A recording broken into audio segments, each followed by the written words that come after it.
begitu udah nyaman sama kita tuh dia bakal paham gitu bahwa gambar tuh bukan instan gitu. Sedangkan bikin Indomie ya harus nunggu 10 menit dulu baru jadi gitu kan. Nah, apalagi ini rumah kan.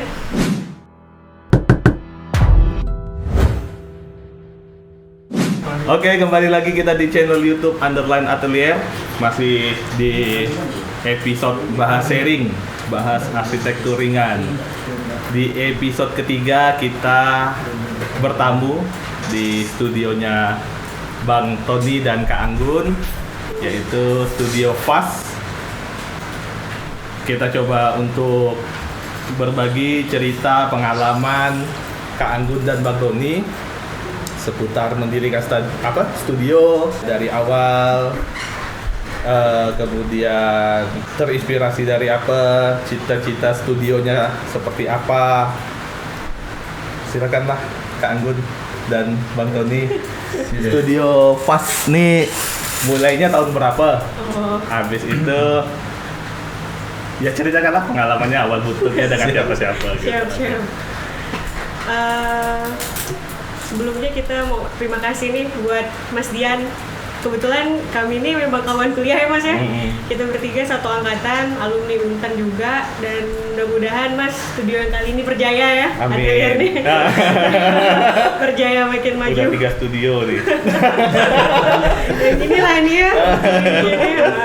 Oke. Jadi kalau dari Fast sendiri itu sebenarnya tuh memang studio kami dulu tuh masih masa-masa kuliah lah dulu.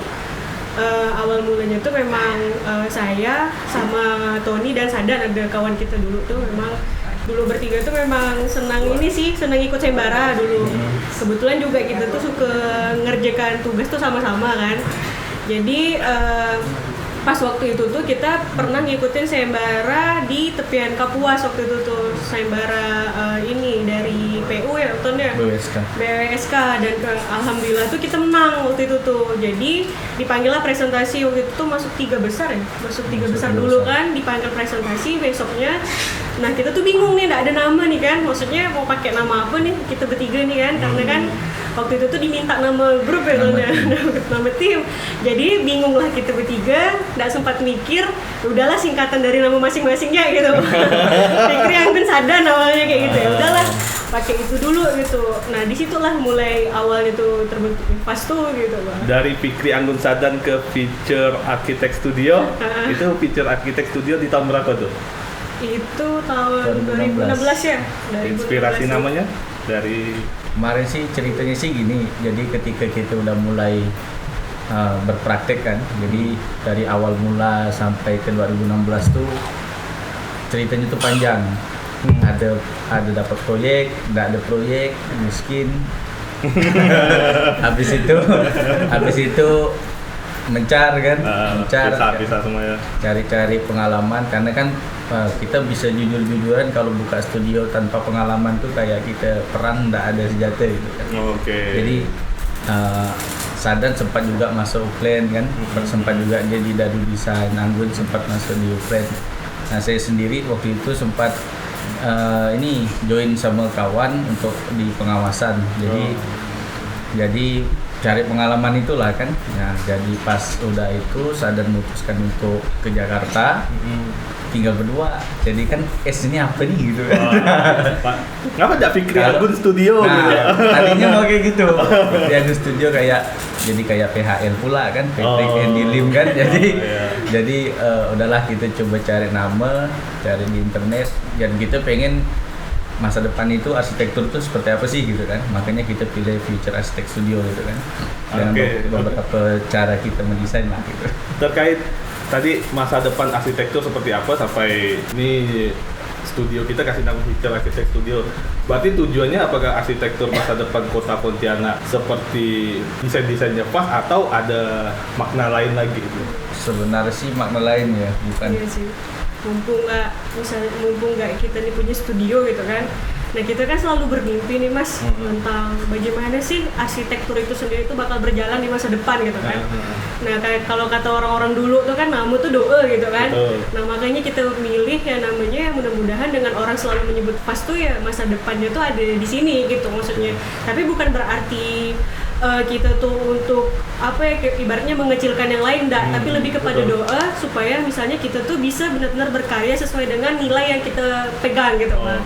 Jadi kayak kita tuh udah punya mimpi sendiri nih berdua nih kan, masa depan arsitek atau masa depan studio arsitek itu seperti apa sih? Nah itu yang pengen kita terapkan di fase ini gitu Pak. Seperti apa tuh masa depan studio arsitek tuh? Di dalam bayangan Bang Tony dengan Kak Anggun lah nih, istilahnya harus seperti apa studio arsitek, terus seperti apa studio arsitek yang ada sekarang di Kota Pontianak. Udah cukup, atau udah pas gitu? Udah pas.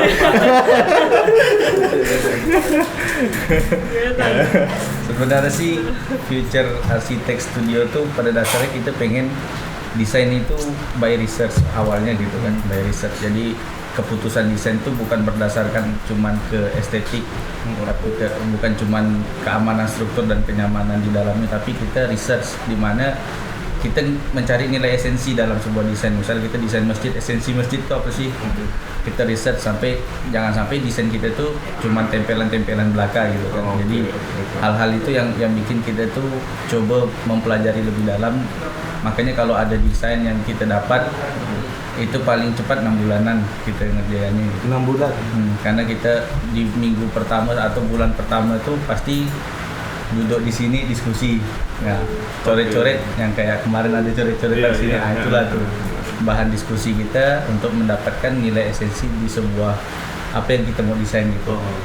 Itu ya, klien-klien proses arsitektur tuh cukup panjang. 6 bulan untuk menyelesaikan sebuah desain. Jadi kadang-kadang ada klien yang minta 1 hari selesai, 2 hari selesai. Kalau hasilnya mengecewakan jangan salahkan kita. Betul. Tapi kalau proses yang cukup panjang 6 bulan dalam satu desain, itu gimana tuh ngasih pemahaman, mengedukasi klien lah. Pak, ini proses kadang-kadang kan klien kita kebanyakan di Pontianak menganggap produk arsitektur itu kan gambar kan, gambar gini pun mudah misalnya kan. Gimana tuh untuk dari pas, terutama Anggun dengan Tony lah ya, untuk meyakinkan klien kalau memang barang ini untuk dapat hasil yang terbaik, yang maksimal 6 bulan. Kita sih memang kebetulan kalau sekarang kan memang banyaknya lebih ke proyek pemerintah ya Mas ya. Nah disyukurkan dengan proyek pemerintah ini kan dia ndak ada waktunya tuh yang lumayan lah ya, 3 bulan sampai 6 bulan. Nah di situ sih kita ngerasa agak nyaman sih untuk leluasa riset dan lain-lain. Tapi yang memang menjadi PR kita tuh masih di proyek-proyek swasta tadi. Nah itu. Betul ya, itu memang kadang-kadang orang tuh susah gitu Bang. Kalau bisa dia hari ini ketemu kita, besok udah gambar. Udah nanya progres kan? Iya, progres. Tapi di situ sih tantangannya sebenarnya. Kita terus ini sih coba berbagai cara lah, karena kan masing-masing orang tuh beda-beda. Kadang kita ajak ngobrol dulu. Begitu dia udah nyaman sama kita tuh dia bakal paham gitu bahwa gambar tuh bukan instan gitu. Sedangkan bikin Indomie ya harus nunggu 10 menit dulu baru jadi gitu kan. Apalagi ini rumah kan. Jadi itu kita selalu mengedukasi dia tuh bahwa produk arsitektur tuh bukan produk gambar, tapi hasil jadinya gitu kan. Jadi yang terbangun itulah yang produk arsitektur gitu. Jadi kalau misalnya dia memang mau cepat, itu nggak usah panggil arsitek, tinggal lihat Pinterest atau Google gitu kan, ketemu dan nanya gitu kan. Tapi kan yang kita desain ini kehidupan dia kan. Nah kita tanya dia, kalau misalnya ibu mau dalam 2 hari, apakah seumur hidup ibu mau kami rencanakan hanya dalam 2 hari gitu, misalnya kayak gitu. Nah itu sih yang kadang kita terus komunikasikan ke mereka gitu. Nah ada beberapa orang yang mungkin nggak suka gitu, misalnya udahlah gini-gini ya silakan gitu. Tapi ada orang yang memang paham gitu dengan proses itu. Jadi terus ini sih kuncinya sih di komunikasi sih sebenarnya. Terus kalau yang untuk klien yang agak kurang paham tuh, apakah ya udahlah terserah, yang penting lu bayar 2 aja misalnya kan, atau kalian tolak atau kliennya yang mundur kebanyakan? Beberapa kita sih waktu itu pernah ketemu satu ya tuh yang agak cepat, kemudian kita ajak dia main ke kantor waktu itu. Pernah itu dia yang waktu itu desain rumah lumayan sederhana sih, itu dia lumayan sederhana. Terus itu lumayan banyak tekanan kan, karena dia juga pengen cepat prosesnya. Ya udah kita undang dia untuk datang ke kantor. Dia di situ dia ngeliatin proses. Bahkan dia datang waktu itu tuh sama mamanya, sama adiknya, sama calon istrinya, semua diajaknya gitu. Jadi satu kampung lah diajaknya gitu kan.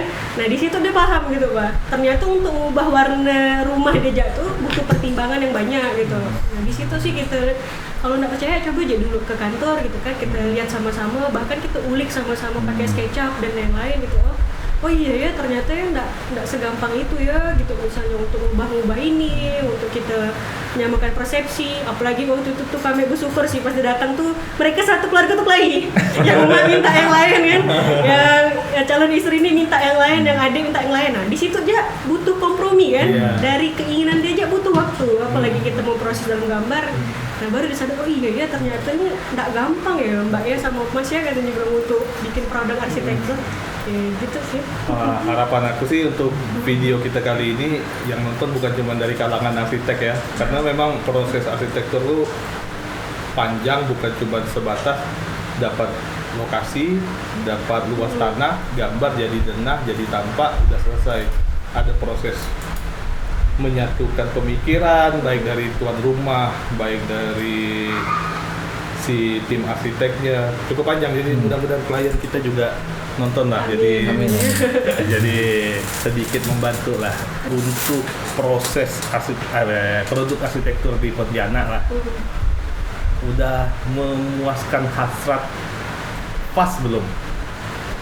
Sampai saat ini sih masih belum. Bahkan untuk Fas sendiri masih belum ketemu role-nya gimana, konsep arsitektur itu seperti apa, terus sampai kita keluaran produk DED itu tuh harusnya seperti apa. Sampai sekarang sih kami juga masih ngambang sih sebenarnya, karena kan pertama kalau kita dituntut untuk ekstra cepat kerja, lembur gitu kan enggak optimal, makanya kita kalau bisa diminimalisir lemburnya itu. Jadi produk arsitektur sendiri kalau di sini bahkan dari kampus sampai sekarang sampai ketemu di dunia kerja itu memang masih belum bisa melihat seperti yang kita pernah lihat di luar dari Kalbar khususnya gitu.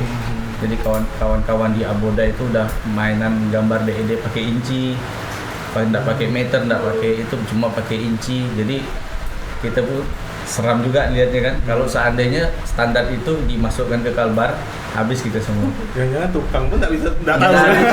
Bisa baca. Nah, kayak di beberapa daerah tuh udah harus pakai Revit. Nah, kita tuh ketinggalan sekali gitu di sini. Jadi produk arsitektur yang kita harapkan bisa menyamai kayak dunia luar itu masih jauh gitu. Ada strategi nggak atau ada cita-cita nggak pas pengen Pontianak kayak gitu? Sebenarnya sih kalau memang ditanya kepengen ya kepengen. Cuma kan pertama di asosiasi sendiri kita nggak bisa menyatukan semua kepala arsitek. Inkindo juga sama. Jadi keluaran produk desain mau itu dari proyek pemerintah atau swasta itu kayaknya nggak ada penyerataan. Nah itu yang bikin kita agak susah dan nggak ada template gitu. Nggak ada template. Kalau Kalbar tuh keluaran desain itu sebatas apa itu nggak ada template gitu. Tantangan yang paling sulit lah ya untuk anak-anak muda mendirikan studio tuh yang dialamin pas tuh apa? Dari awal lah. Pertama sih pasti dapatkan klien. Ya sih, itu tantangan yang paling berat sih. Kita ngerasa sih kayak untuk serapan tenaga kerja arsitek ini kan di sini kan agak kurang ya, apalagi kalau kita tuh basisnya studio gitu kan. Studio ini kan kita nih harus pandai-pandai kan nyari link dan segala macam, manajemen teman-teman tim sendiri gitu Bah. Belum lagi keuangan dan modal dan lain-lain, itu sih lumayan berat gitu Bah untuk kita baru memulai gitu Bah. Tapi ya kalau misalnya kita konsisten, ya itu sih bakal bisa dikerjakan sih. Karena kita udah tahu ininya sih, maksudnya kita kalau udah berani memutuskan untuk buka studio berarti kita udah siap lapar misalnya gitu. Udah siap misalnya kita mendahulukan tim ketimbang pribadi kita gitu misalnya kayak gitu. Kita udah siap bekerja lebih keras daripada kawan-kawan yang ada di tim kita gitu, yang kita bawa gitu. Nah itu sih konsekuensi itu tuh sebenarnya udah harus kita pahami dulu dari awal gitu Wah.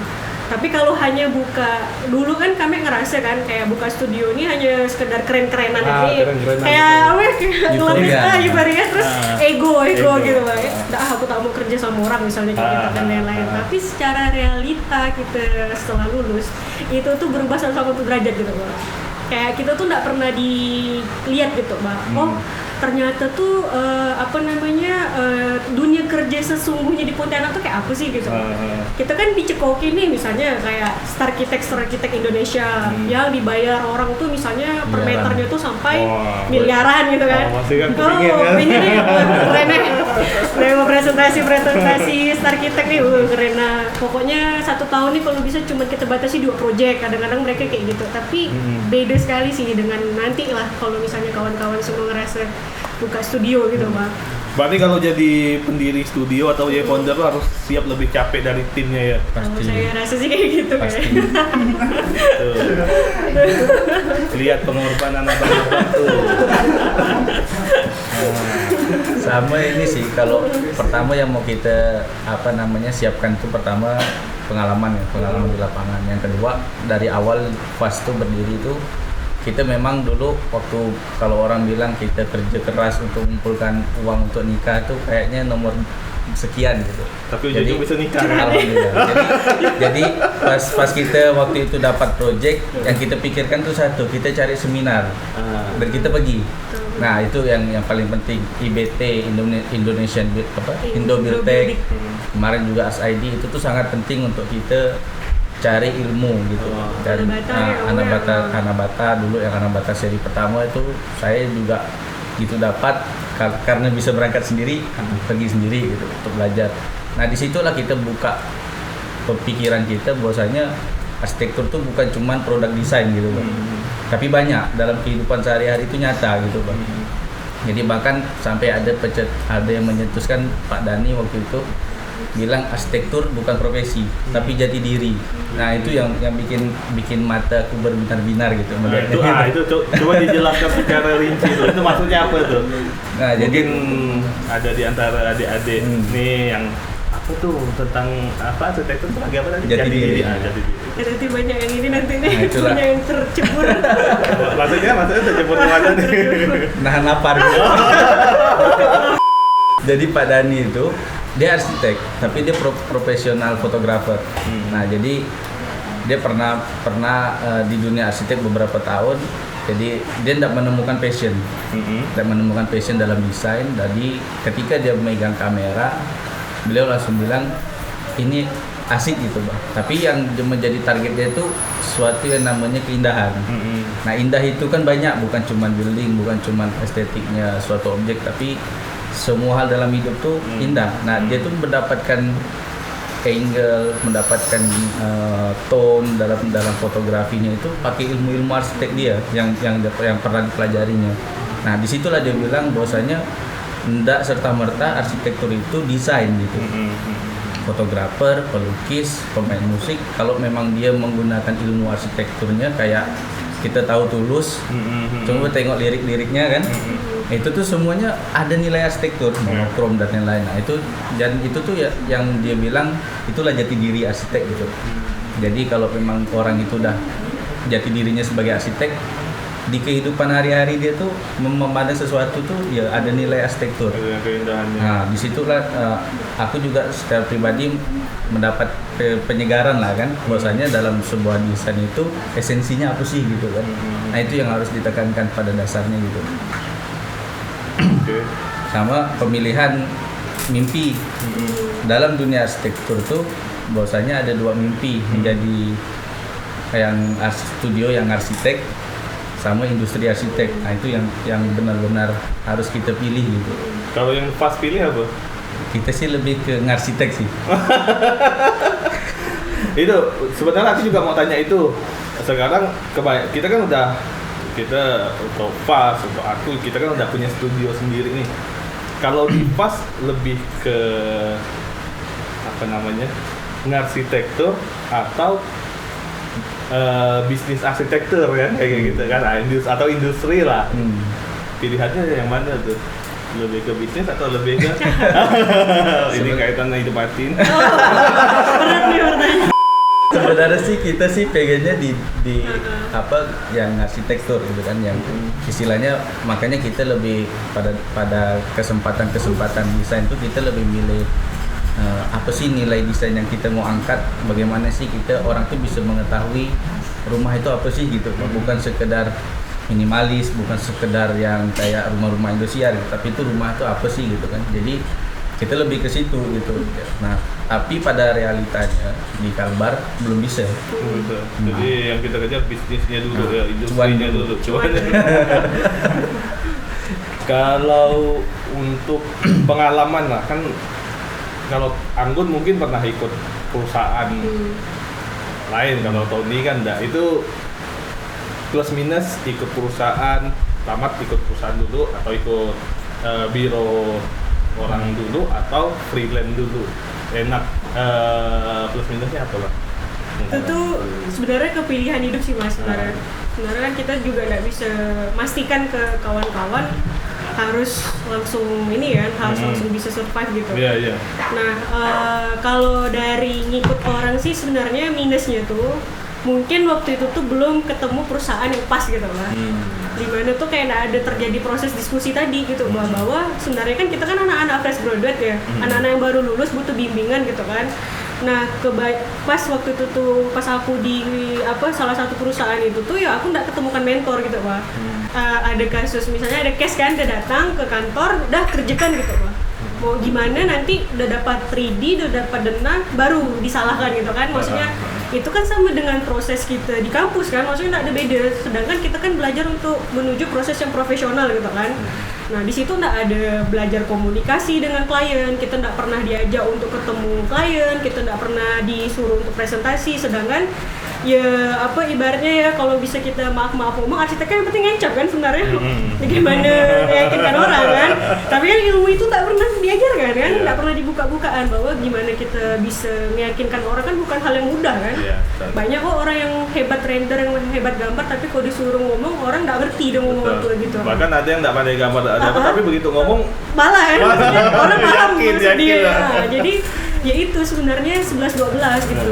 Ya mulai itu sih berefleksi gitu, mau sampai kapan misalnya di tempat yang nggak tepat gitu kan. Makanya kebetulan juga sering sama Tony ini bisa satu visi kan. Ya udahlah, sama-sama bisa enggak kita untuk bisa berjalan di kaki kita sendiri gitu. Resiko apapun kita tanggung ya. Bisa mau enggak kita komitmen di situ ya. Alhamdulillah Tony mau gitu kan. Sebenarnya alhamdulillah Anggun mau. Oh, iya.